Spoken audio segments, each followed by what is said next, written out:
Hi everyone. Okay, good afternoon or good morning, good afternoon, good night. Just in case wherever you are, whenever you watch this. All right. I think I did a video about this movie before, but it was a while. So I'm gonna do another view of it because it's been a while since I watched it.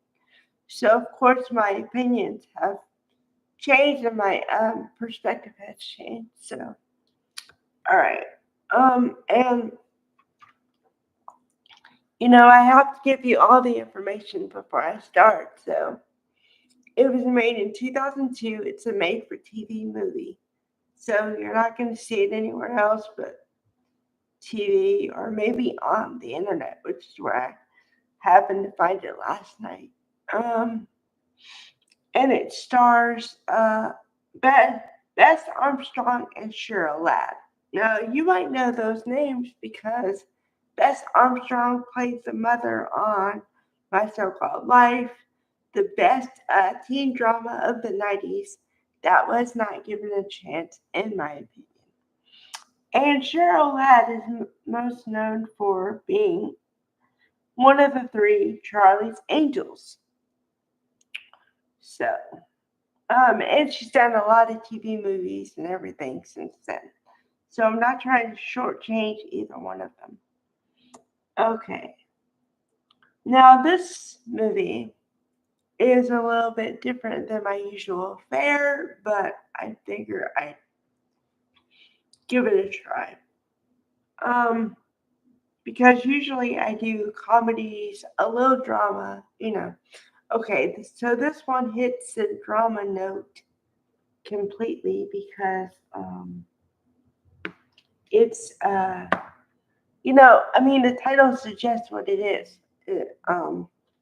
Bess Armstrong's character Amanda is married to Will, and they've been married for give or take 20 years because they have a college age daughter, Kelly, and um, it's Amanda's birthday. So, as a surprise, they invite her best friend, Jane, to the party. Now, Jane just thinks that she's going to hang out with her best friend, everything's going to be great, but not so, because Will and Amanda's marriage has been in turmoil for some time. Amanda says something about a couple of years, but I don't know, because apparently they had some problems 5 years ago, but um, Amanda says she had more reasons to stay than go, but now that's not the case. So, um, and and it just seems like the more Jane tries to help reconcile the two, it's not working. Um, and I got to give you a little bit about Jane's story. Um, Jane was married to Peter, apparently the love of her life, but he suddenly and tragically died from circumstances. I think it was health issues. And so she's been alone for a long time. That's what you're supposed to believe. Okay. Then, like I said, she tries to help her friend. It doesn't work out the way that she thought at all. Okay. Underneath that story is a secondary story of Will and Jane start to like each other. And I think that this is me being my opinion, and I don't know. I try not to be critical, but semi critical. I think that the love or the feelings were always there, but they just thought they were friends and they never considered that it could be more than that. That's what I believe. Because whenever Jane's around, Will lights up. And whenever Will's around, Jane is not happier because she's always happy, but she's concerned about his well being all the time. And that's what happens when you like somebody. So, and more than a friendship. So, that's why I think that. Okay. So, Amanda says she wants a divorce. And so Jane goes back home to New York because I think she's a record producer or she works in a record company. And so she feels like she's done all she can and she has to go back to work. So, meanwhile, Amanda is worried about her and says, please, write to me, call me, whatever. But Jane tries to lay low and uh, it works for a little bit, but it doesn't ultimately work because also another B storyline is Kelly's boyfriend is into music, and so they pass along a tape of their music to her to pass on to her boss or something. And uh, apparently it's good enough that they want a longer demo of whatever they had. So then she has to go back to there to do that at least. Meanwhile, you know, I guess Will considers himself divorced, but it's not finalized yet. So technically, Amanda and Will are still married, but like they say, just on paper, I guess. So, then, what happens is before she leaves the first time, Will kisses her in the airport, but she doesn't know what to do with it, so she doesn't say anything, do anything. She just leaves. Okay, so they leave something unresolved. Okay. Then when she comes back, he says, well, didn't you get all the messages and everything I sent to you? And she's like, yeah, I did, but I was busy. And, I mean, we're all adults here. So when someone says they're busy, it's usually a cover up because no one is that busy with life. Yes, you get busy, but it's not like you're busy 24/7. Once again, I think that she has feelings. She just doesn't want to deal with them or she wants to hide them or whatever. So that's why she says that. But she's staying at a hotel. So then he drops her off. Will drops her off at the hotel. And you can tell they both want to at least kiss or something, right? And at this point in the movie, I'm saying, all right, just get together already because, it's kind of a foregone conclusion. And I'm like, all right, well, they don't, they try to fight it. But then Will is sitting in his car.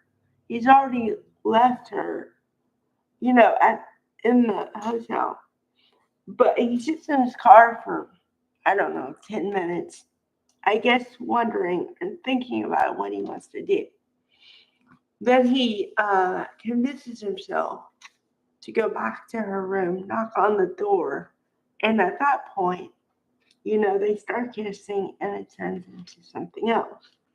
And it's the point at which what a lot of people would say the point of no return, but also the point where you're either gonna do it or not. You know what I mean?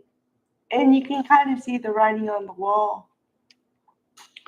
And of course, they get intimate that night. And they both, well, he doesn't feel that guilty, but he does ask her. She feels different, weird, whatever.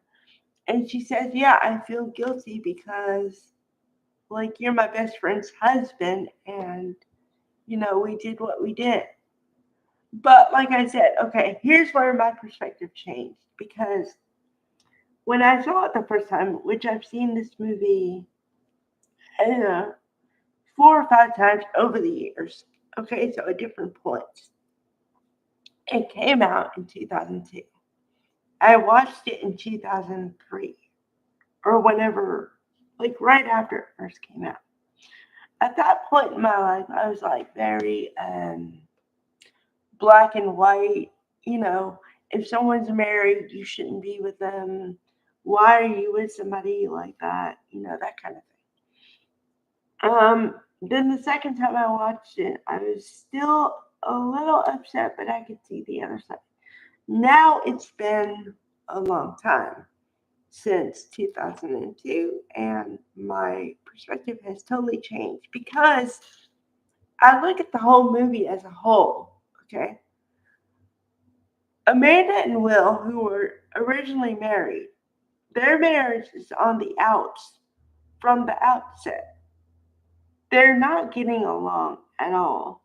Yeah, they're not divorced yet, but they both, like, Will is lonely, and I I try to have compassion for the characters whenever I can. So I can kind of see him trying to, make things better with his wife. And she keeps rebuffing his advances. So then at some point, he just gives up trying. But then that makes him lonely. But then that makes her feel misunderstood. So then you have two people who don't get each other anymore. And then what are you supposed to do? So then finally one breaks, kind of, and says, okay, I can't take this anymore. I can't play the charade. So I want a divorce. Then you go along with the divorce proceedings, and then depending on the time and everything else, the divorce proceedings can take a while. I mean, think about it. If we were in COVID still, the time of COVID, there were a lot of people who probably wanted to get a divorce, but because of everything slowed down, a lot of people were on the edge of divorce, but not quite divorced yet. It doesn't mean they didn't want to be divorced, they just weren't divorced on paper. That's what I think of now. But it's still a great movie no matter what, because I feel like you get a bit of everything. You get a love story, kind of, but a love story gone wrong. But because people grow apart, it's not because of infidelity. And you get two friends trying to be friends, and they are, but this shakes it up for a minute. But ultimately, you see them, you know, you have hope that they're going to be friends at the end. So you get a whole thing, and it's like a good roller coaster ride that has a happy ending, sort of, at the end. And I say a happy ending for both of them because Amanda wanted to be free of responsibility, and because apparently she had been a wife and a mother most of her adult life. So I'm assuming if you consider an adult at 21, okay, then she's been a mother and a wife for 20 years. So that's right about half her life. Okay. I could see if you've been in that situation, you might want to change it at some point. And that doesn't make you a bad person. And that doesn't make Jane a bad person either because she just happened to fall in love. But but I guess you could say that she fell in love with the wrong person. But it all depends on your perspective. All right. Bye everybody.